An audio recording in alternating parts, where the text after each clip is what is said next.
Hello, everyone. Welcome to this exciting presentation on the MGM, the Master of Global Management at Royal Roads University. My name is Tim Kituri. I'm the program manager of this program. I've been with Royal Roads and MGM for close to 18 years, and it's been such a pleasure. Today, we're going to keep it very, very simple. We'll talk a little bit about the workings of the MGM, the Master of Global Management, and specifically the blended offering, the short residencies and majority online. But we have really important guests that we would want you to hear a firsthand experience. I'll just do maybe a quick introduction of who is in the room and who will be speaking. Again, I'm Tim Kituri. I'm the program manager. My role is more of the administrative oversight and also a little bit of instruction in MGMT intercultural studies course. I'm joined with my colleague and friend, Dr. Deb Linehan, our program head. She's in charge of all of our academic pursuits in the program, and some special alumni. Doreen Aramaker, alumni of the MGM from I think 2017, taking time back. Also alumni of the MBA. She's done a dual degree and multiple graduate certificates. Doreen, I've lost count on all of them. Thank you for being here. I'll let you also introduce yourselves. Wendy Naden, an MGM alumni, and done a little bit of teaching for us in MGM as well. And Nick Dola, welcome, Nick, MGM alumni and also like a candidate in our DBA, our Doctorate of Business Administration. So from Deb and our alumni, we'll be hearing a little bit about the program and what makes us unique, where you can take it, what is in it for you, what is the value of this credential, and specifically maybe why now. I think there's lots of talk about why education, what kind of an education. Well, this is it. This is what we're here to speak about, how this degree, this MGM, can get you where you want to be in a very accessible, relevant, and practical way. And I'll be remiss not to mention my other colleagues, Kelsey and Ariana from our admissions and marketing team that are supporting us in the background. They'll be on the chat answering questions if we have any, and as we go along. So with that little introduction, maybe we can also, just for housekeeping, keep our microphones off. If there are questions, please throw them in the chat and we will try to address them as we go. If they're more admissions related, Kelsey and her team will do it. If it is more program related, we will answer, but try to also to get some Q&A time right at the end and give you ways to keep this conversation going. So thank you for that.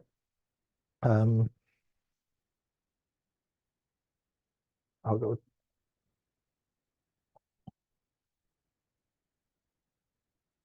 Maybe would we start with a land acknowledgement, Deb, to kick us off and then jump into your sections?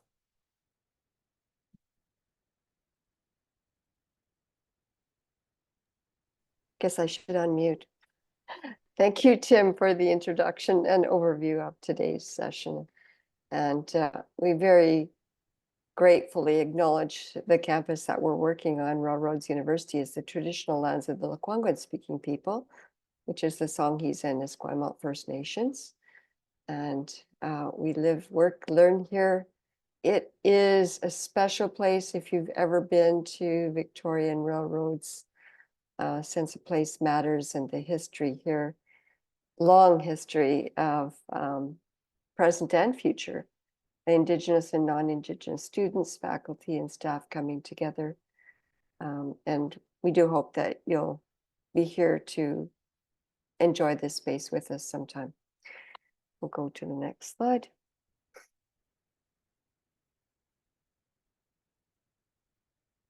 we should decide who's going to do what. So for introductions, Tim, I think, has already introduced our guest. So I want to talk about the Master of Global Management program. Sometimes it's confusing for folks who think, well, what is it? Is it an MBA? What is a Master's of Global Management? How would I position this? Why is it good for me? And I think that the MGM is wonderfully suited for just about everyone because of its flexibility. It is a graduate level generalist business program. So you'd be walking away with a strong suite of business skills and competencies across all functions. You'll be working with, playing with colleagues from all over in various business sectors. And it really is a wonderful learning experience to have that cross-cultural and cross-functional discussion.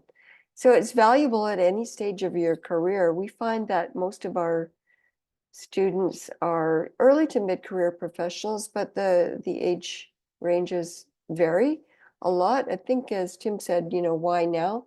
A lot of people are in that time in their lives where it's, they're ready for the transition. And so you're looking for an experience that can, I guess, open doors or open ideas or tickle your fancy. So you're going to build some strong business acumen and cultural competencies. It's going to be great for your career, but it's also personally, I think, very enriching. So it is an overall program, although it's generalist in the course content. The latter part of the program, each student bridges into their specialist functions, and so you can self-design the degree to match your needs as well. Also, what is a career in global management? Primarily, we're looking to develop your global mindset. What I find interesting is students that come to this type of program have a background sometimes in globally. Maybe they're bicultural themselves, have an interesting background that way, and they're just naturally curious about the world. Although it's an internationally focused business degree, every course will have overlaid those international aspects because of the interdependencies and complexities of doing business internationally. So you'll gain that global perspective, but it's well suited for those who want a career in Canada as well, because as we know, our country is growing in very dynamic ways, and it is very multicultural. A lot of our companies are global companies, and so I think it brings a unique skill set for those who graduate with an MGM, and you're building that global network. So you'll be prepared to perform with agility and sensitivity. I think those are two important words. Build your global mindset, build your intercultural competencies, and be ready for transformation. And what a better time. There's no better time than right now to think about the world we live in and the complexities that we're facing as leaders and how we might tackle those wicked issues. And so I think you would enjoy the program. I'll turn it over to Tim now to talk a little bit more about the actual structure of the program. Yes, thank you, Deb. The blended program is 18 months and maybe a tad bit longer, depending on which completion options we select, because that is where that flexibility and applicability comes in. But we start with an 18-month program, and with a cohort-based model, which means you're starting with a group of individuals, building that community, building the sense of camaraderie, learning from each other, a diverse group of professionals from all walks of life and stages of career paths. And maybe at this time, it would be nice to get a chance to hear who's in the room, if you wouldn't mind just in the chat saying maybe where you're joining us from and maybe an industry you're in, just to get a sense of who's in and to give us also that idea of what a cohort could look like in terms of diversity of thought and career. So that and you can do that as I keep going, because I would want us to spend a lot more time with our alumni going forward. But so the community is built in our first of two residencies. The first one is on campus in Victoria, and for the next intake, we're looking at the dates of around November 4th to the 15th. So that is on campus. You get to meet us, get to see this a beautiful campus on a national historic site with old growth forests and modern buildings, meet your faculty, get to see us and the team that's behind you, supporting you through the journey. It's 2 weeks of, let's call it, a lot of intense fun that shapes you to get into the program and get into the mindset of education. And then you're doing your courses online, 2 courses at a time, running from January almost to almost September. So we're doing 2 courses that are online, that are delivered in that space that gives you the flexibility of being all over. I'm seeing we have people joining us from Vancouver, from Calgary. So there's a lot of representation. So our core delivery of the program is designed in that online space, but with classes delivered in synchronous learning. So you will be sitting with your colleagues, meeting together with team-based deliverables as well as individual. And that then sets us up for our second residency, which is an international trip. We've gone to Turkey, Istanbul, and Munich, Germany for the last couple of trips. We're doing 2 courses while we're in that second residency, and that one is running from November 18th to the 29th of 2025. So that is a full year away. So we'll have a year to plan for that and to think about it, and to think about how we are going to apply 2 of the capstone courses. I've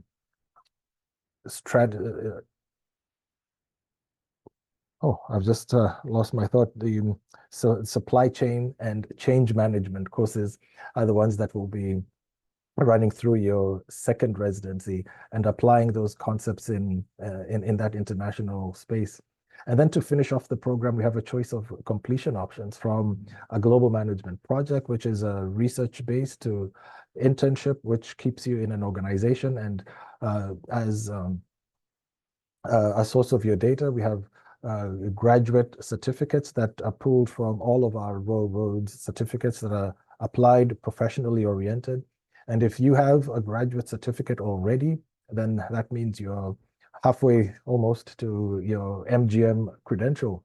Or there's also some ways that you can finish with course base that allows you to pull from a very, very wide range of courses up road that can help you specialize your program. And as with Doreen, we have an option to do a dual degree that gives you the credits for some of the courses in the MBA. And with just a little bit more time and effort, you can walk away with 2 credentials.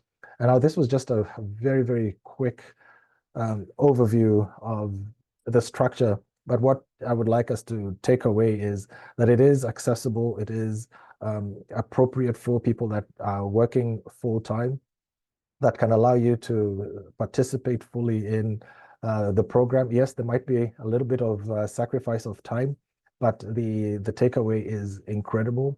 And that the time commitment of the spaces that we're bringing you together are designed with that purpose of building the community and giving you that firsthand space to appreciate the context and content of the program in an international space with faculty and colleagues. And if there additional questions on the structural side, I'll be happy to talk about that later or in personal conversations. Now, to our guests. Yes, and to our guests, I think this is what everyone always looks forward to is, the real goods. So Doreen, Wendy, Nick, many thanks again for joining us today. It's just always a thrill to see you. And I'm amazed at, what's happened since you graduated not that many years ago. You're lifelong learners and pursuing your education. So I thought today what we could do is, open it up with a couple of questions from each of you to hear your perspective. And I think that might prompt also questions from our participants today for their individual questions. So why don't we go in order, Doreen, Wendy, and Nick, and maybe describe your experience in MGM. I know that's a very big question, but maybe just hit highlights, your experiential highlights. And then, what are you taking away both personally and professionally? So we'll start there. Doreen, can you start us off?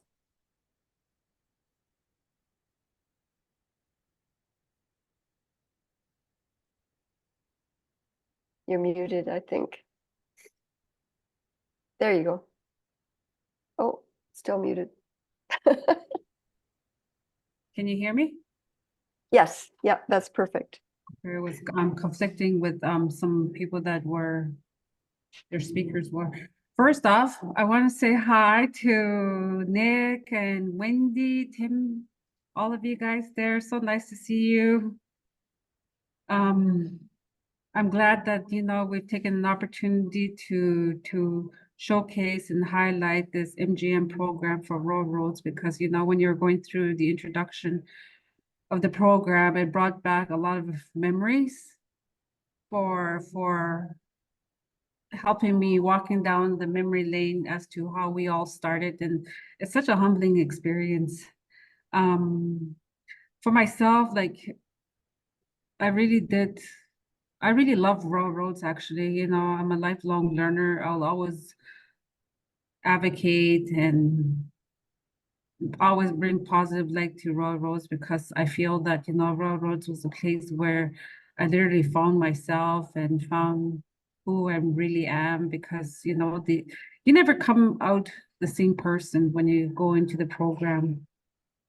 And the highlights for me was that, you build a lot of good relationship with people that are like-minded across Canada, across the world, because this is an international program too. So, the takeaway for me was that it just made me question a lot of the things. It gave me a lot of critical thinking skills, and so I was asking how, why, what, and all of these different questions in terms of what I do for a living. And just it's such a positive experience. And there is a lot of experience, a lot of work that you have to pull in, and a lot of sacrifices that you have to make, but at the end of the day, it's really worth it. Let's see.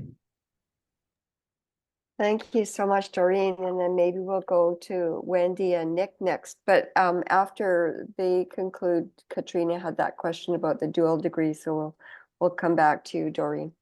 Wendy, Sure. highlights, experience taking away. Go ahead. Can you hear me okay? Yep, okay. So yeah, like Doreen said, a walk down memory lane with your introduction. It's really nice to see Nick and Doreen and I. So our cohort was about 20, I think it was maybe 25 people a few years ago. And one of my favorite things about the program is that many of us have still kept in touch. Certainly not everybody, and there's different pockets of people who have more similarities. But I remember, I think it might have been Tim, the very first day of the on-campus part of the program, somebody said, well, you might be making lifelong friends here. And I thought, I don't think so. You know, like, I don't know, I'm looking around the room, seems like a really different group of people. I mean, I'm sure they're nice, but I don't think I'm coming out of here with lifelong friends at this point in my life. And I have, you know, so I've kept in touch with both Nick and Doreen and many other people from the program. And I think that's one of my favorite parts is having those friendships, those relationships. The professional network has been great. I got a lot out of the program academically, but I also got a lot out of the program learning from people in the program. Everybody came in with their own experience, their own strengths, their own background, and that I got a lot out of it as well. So lots of good memories. It's good to see you. I'll kick it over to Nick, or I'll hand it back to Deb. I don't know the etiquette, so. No, this is good. Thank you very much, Wendy. Yeah, the people are special. And for us too. The MGM students are what makes our job so special and satisfying and grateful for all of it. Nick, let's hear your story. All righty, and everyone hear me okay? All righty, so at first, like I had a few apprehensions and a few worries that I thought it was gonna be, tough, it was gonna be difficult. And then when I started, I was wrong. It was extremely difficult, not just difficult. And then after that, during the residency, I said it couldn't get worse. It got worse. Really, it was one of the toughest, experiences that I've ever had. And then it gets better after that, because now you have gone through your baptism by fire, right? And you have now adjusted because, you're in a state of unconscious incompetence. You don't even know what you don't know. You think you know how to read, you think you know how to write, and then you learn the MGM way, and you have to unlearn everything that you have learned in the past during your pedagogy years, and now you're in your andragogy years, and you'll have to learn something new. So before you learn something new, you have to let go of the old in order for you to, to get something. You have to come in with an empty cup. You have to unlearn what you have learned, and that's just Master Yoda, because I'm a Star Wars nerd. So I have to put that in. That is much more important for me. And Wendy is right. Lifelong learners, we have kept in touch through the years. I am amazed at how this cohort is extremely tight. We are very, very close. Everyone is, it's been a really, really, it's like a second family to me. Royal Roads University in particular, in general, is, for me, it's a safe space. It is a safe space, and it is also a place of learning for me. Like I don't have, every time I visit the campus, I always get the feeling of, welcome. It's the family. It's very, and it's very, very diverse. And then I know as the years progressed, and I got that thirst to learn more, and that's where I got into, the next program. But that's not part of this talk. So anyway, the residencies, you will definitely enjoy them, because that is where you bond with your cohort, and you will learn a lot. Learning, please do not confine that within the four walls of the classroom, because with every person you meet, every person will always know something that you do not. So make it a point to learn from that person. What can I learn from Tim? What can I learn from Wendy? What can I learn from person A, B, and C? What can I learn from the person in front of me, behind me, beside me? Because they will always know something that you don't, regardless of where you are in the world. That is what I have to say. Thank you, Nick. Well, as Nick is an instructional design specialist in the education field, so hearing these words from you is indeed gratifying. I think, you work hard, that's true, right? What you work the hardest for is what you're most proud of. I know you guys really excelled in your programs and worked hard. I want to come back to you, Nick, about your DBA, Doctor of Business Administration journey, but let's hear from Doreen, because Katrina had a question, and then we can open it up to questions too. So Doreen, you chose to do the dual degree. Why, how, what? And you also have 3 graduate certificates, I think, at least, or maybe 4. How did the dual degree work for you? Well, I sort of like fell upon the MBA, the dual program, haphazardly, because initially I really wanted to earn an MBA, but MGM was just as equivalent, right? But when I was in the MGM, you know, you look at all of those completion options. So that comes at the latter towards the end of the program. So when I was at that stage, I decided to do the program proposal, the research portion, and the graduate certificate. And everybody was telling me, like, you got to be crazy to do that. And then I was thinking, like, why not? Like, you know, but then I realized like how crazy that was to do a graduate certificate and the research paper at the same time. But I'm glad that I have done those, you know, completion option, even though I don't have to do the graduate certificate because I was doing the program proposal part. I decided to do them at the same time. And I'm very grateful that I have, because when I decided to go back to do the MBA portion, like everybody else had to go do their research paper, and I was exempt from it because I already did a research portion. And one of the reasons why I said, like, you know, why I did what I did is because I really wanted to have that MBA portion. And, you know, if I can do it again, maybe I will. Thank you, Doreen. Yeah, it's very cool how we become lifelong learners, right? All of us. And DBA, Nick, how did that happen? Well, I would not be here as a DBA candidate if it were not for the MGM program, because this was definitely the prerequisite for it.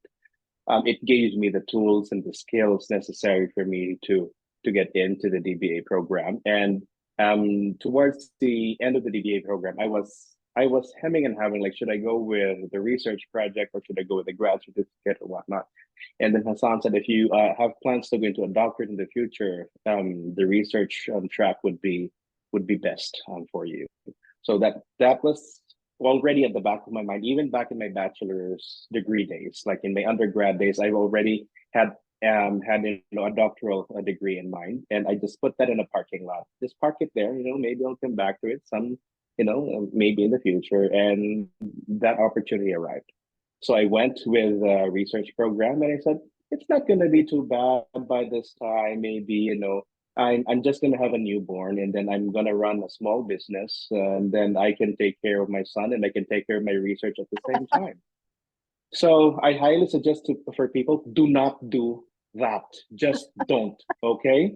And in my research, I did international relations because I was very interested in diplomacy and international relations and consular work.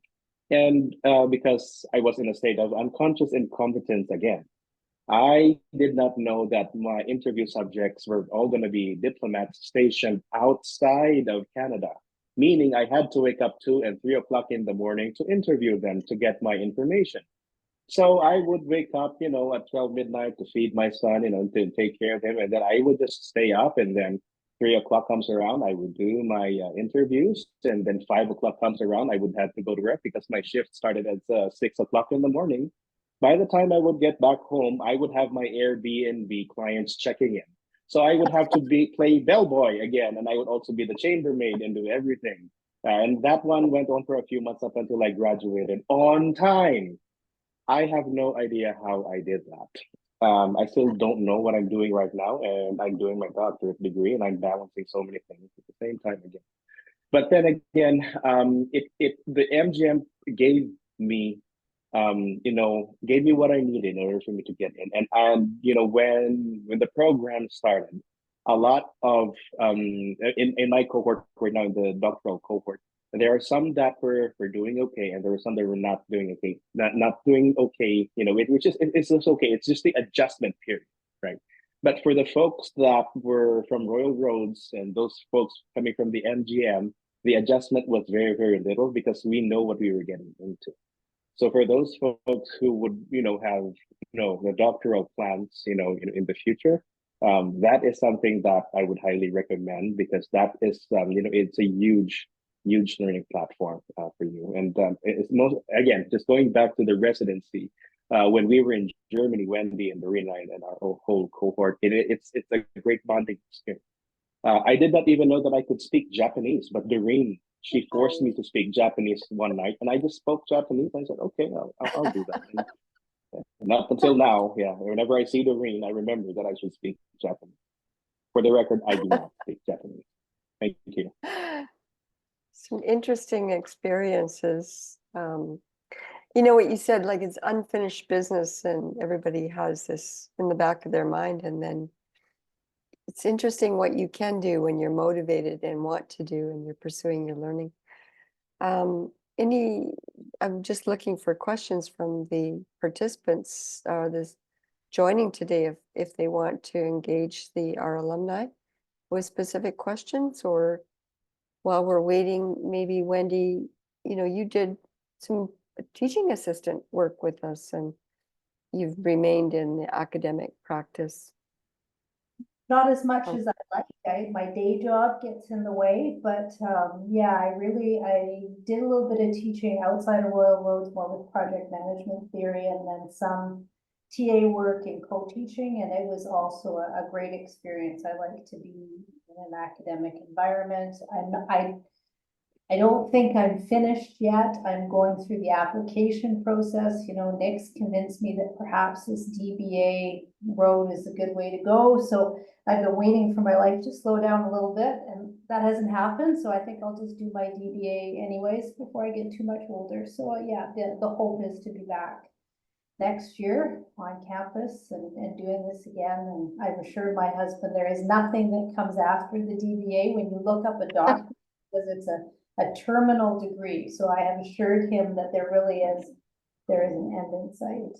But yeah, it'd be nice to be back at school.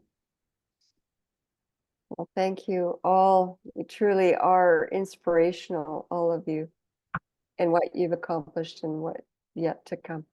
I don't see any questions posed, but I'm wondering, Ariana, if we can show the video quickly and that. Oh, the online component of the dual degree, while Ariana's getting that ready. With the planning a family for next spring, traveling internationally. So just to be clear, you would do the full MGM program first, and then you would embark on the dual degree afterwards. So what that means, we've got some courses within both programs that are equivalencies, and so we allow you to put those towards the dual degree. You do about 6 more courses, and then the completion options that Doreen mentioned, like research project. Oh yeah, you already have your MBA. Okay, so you've got the research and the grad cert, so you just need 6 more courses in MGM and you'd have a dual degree. And we have on-campus and online courses, so we can swap. We have a very flexible schedule to swap out and get all the courses you need, Katrina. Good question. We can talk, one-on-one about that as well. Very cool. Oh, and look at these. Let's see this video. This is the International Res in Innsbruck, Munich.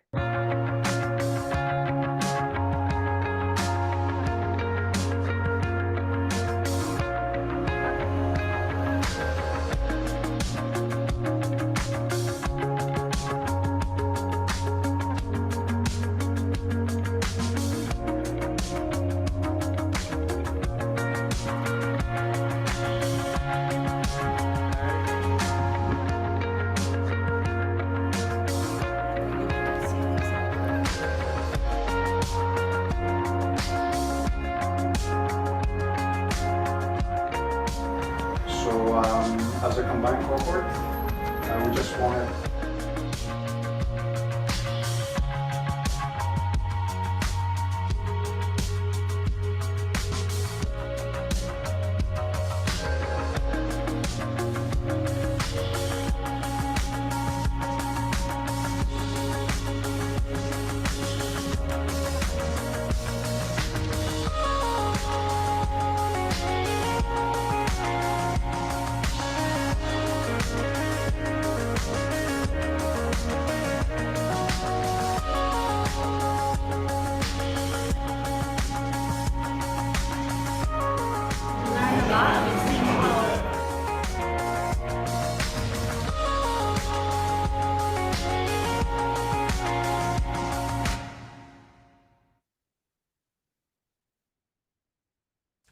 Wow. Of course, that video is called On Top of the World, and it looked like you truly were a nice trip down memory lane because Nick and Wendy and Doreen were in that cohort. I just want Good to to see say, you there. I'm very afraid of heights. And I had no intention of going up on that tram. There's two trams or two gondolas we had to take to the top of the mountain. And I was like, I am totally not doing this. And that whole cohort of people are like, yep, you are. Here, you come with us. And that's the only reason I did it. So that was brought back a lot of fun memories. That's cool, Wendy. Yeah. Do anything for your buddies. So Matt has a question. Thank you for this. How many, and I'll put it out to the panel, anybody that wants to answer. How many study and class hours a week are required throughout? How did you structure your working schedule to make it work? Particularly those people with kids. Yes, Doreen, go ahead. Well, you know, at the end of the day, this is a graduate program, and you know, you're gonna have to invest a lot of time into the studies. For me, I think I adopted a little girl while I was doing the program as well too. So yeah, my daughter was just what, 5, 6 months when I got into the program. And I had 3 other children, like I'm a family person. So what I did for myself was to develop a schedule for myself. And no matter what, I stuck to my schedule. Even if I was on vacation, and if I had team call, then I would have to take the team call. If I had lecture, then I have to go pull somewhere into a Tim Hortons or somewhere to take that call. Like you have to make some sacrifices. But for me, I because I really wanted to do extremely well, I think I've kind of like invested like 35 hours a week doing extra and over above what I needed to do. So in all honesty, I think you need to kind of like discipline yourself and set some sort of a schedule for yourself and try as much as you can to stick within that schedule. Thank you, Doreen. Wow. All that, the family too. I think you hit the benchmark quite well. We roughly say in the program 25 to 30 hours per week. But Nick and Wendy, any comments? You want me to go first, or do you want to go first, Nick? Go ahead, Wendy. Yeah, I was trying to think back. I would say 20 hours was about a good estimate. I mean, I think it depends on how you work and how you read, how fast you read. I think most people found they became very efficient. You become super efficient with your time, with your research, with your writing. If anything takes a big hit, it's probably your social life. I think that's a big sacrifice. I think that's where it's going to go. So it's really nice if you can enlist the support of your friends and family and say, you're just not going to be as available for a while. Something has to give. And you can still do the important things, but the time has to come from somewhere. I was also fortunate enough that I could reduce my hours a bit at work. So I worked more of a 0.7 that I was working, and that gave me a better quality of life, that I could still have a social life, do my homework and do some work. So if there's opportunities to cut back a bit on the work demands, that would be great. Otherwise, it's just, you just have to decide where the time's going to come from. How about you, Nick? Yeah, for sure. In my case, I think that's pretty much the benchmark, as Deb said, like 22, 30, 35 hours-ish.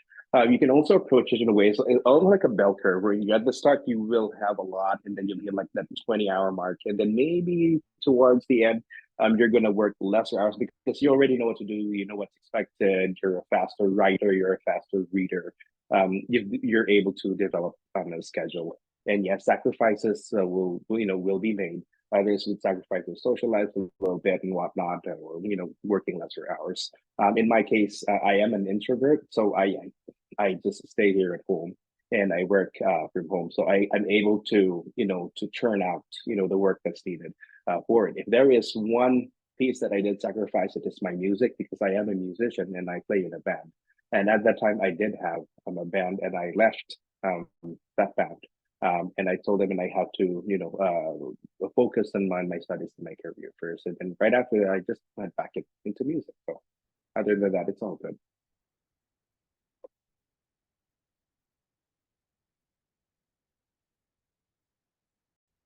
Thank you. Just watching for the chat here, and I think I see Kelsey, you're going to connect with Katrina. That's great. And after, let me know, Kelsey, if I can help out there.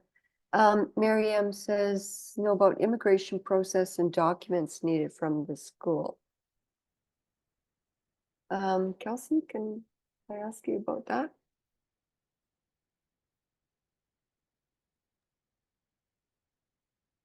Sure. Yeah, I can unmute here. Yeah, so anyone applying as an international student, they would need a study permit. So they would need a study permit to attend the in-person residencies. So if you're accepted to the program, we issue what's called a letter of acceptance, and that's the document that's required by Immigration Canada to apply for the study permit. So there is some really good detailed guide on the how to apply for initial study permit application on our website, and I'm happy to reach out to Miriam and provide that guide as well. Thanks. Thanks so much, Kelsey. And I'm sure there would be, there is lots of support in this area, because we do have a lot, because it's a global program, we do have a lot of international interest.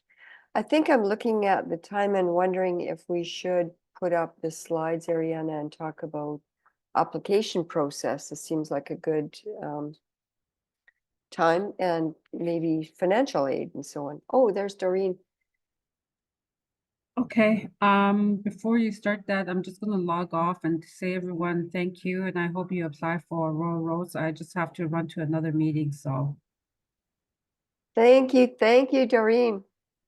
But I'm also gonna go, because I can't help with this piece, and I'm gonna go back to work too. We're all about being efficient, so. Thank you, Wendy. Terrific. You guys have a great day, and again, Nice seeing much you. appreciated. Thank you all so very much. Good to see you. Thanks, Nick. Yeah, wonderful. All right. Thank you. Bye. All right. Bye. Okay, so next steps. Apply now. Tim, Apply now. should we apply now? Should we apply now? I think so. I think we should just open the application right now. It's online. And this takes me back to my first career at Royal Roads was student recruitment. So I did this a lot of times. And one of the most interesting stories I picked up from 7 years on the road talking about Royal Roads was this one lady, and she was contemplating the program, and she came back in a similar fashion to speak to an information session as an alumni. And the piece she was talking about was how she was excited to have been a role model for her kids. Her kids were young, and they were watching her get up and do the work and put in the elbow grease to achieve their goals. And that was one of the takeaways that that she spoke about, from the apprehension to balance the family life to the opportunity to demonstrate those values that were important in her world.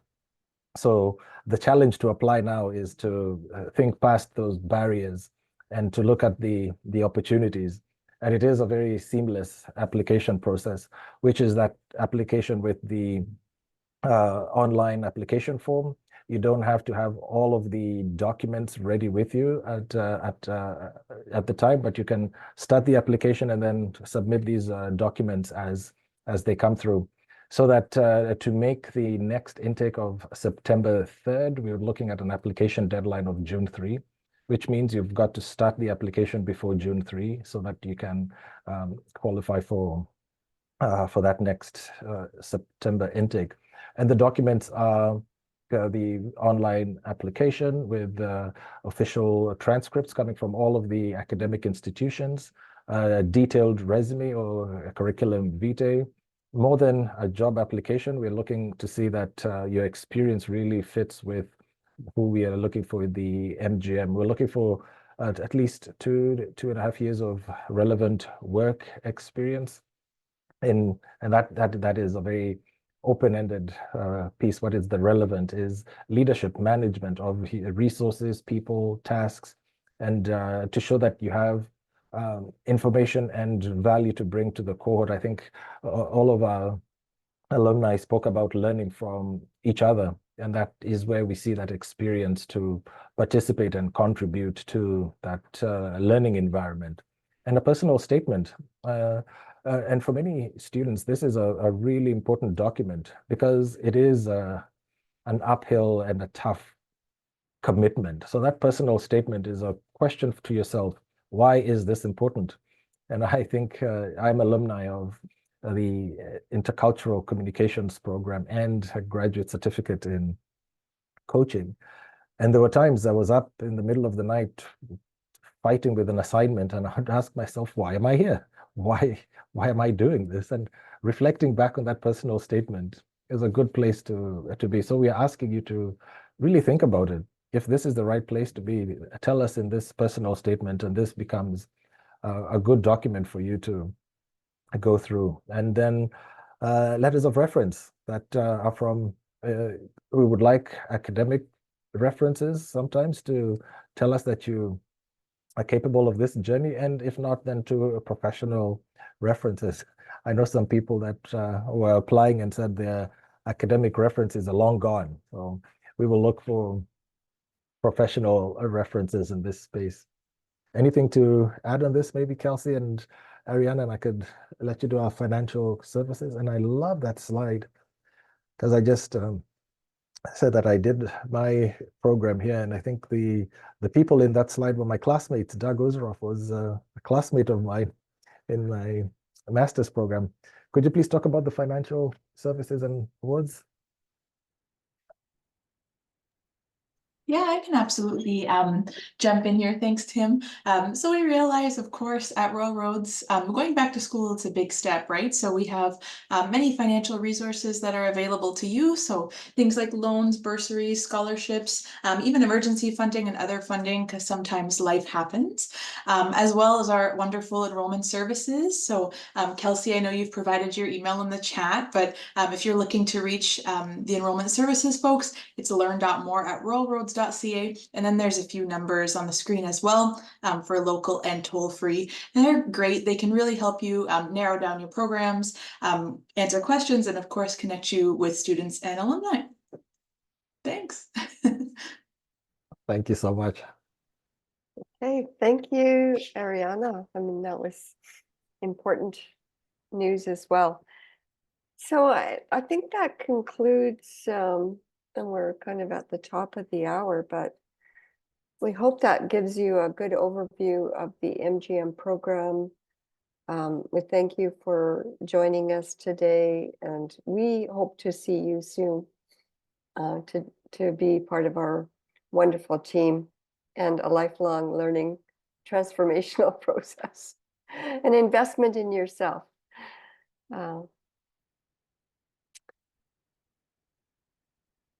What does it say? Say that tool is free in North America. Does that include Mexico or not? The tool, not sure what that was, Ariana. Yeah, I believe that's the phone number. I'm not 100% sure. I would say, Raphael, it's best probably to send an email. Just learn.more@royalroads.ca would probably be the best tool for now. Thanks. Okay, all right. Thank you. Okay, much appreciated all, and best wishes to you. No matter what your choice for education, you can never go wrong. Thank you. We Thank hope to you, be your Deb, choice. Ariana, Kelsey. Looking forward to keeping that conversation going. If you have additional questions, please let us know. Thank you very much. Thank you. Bye now.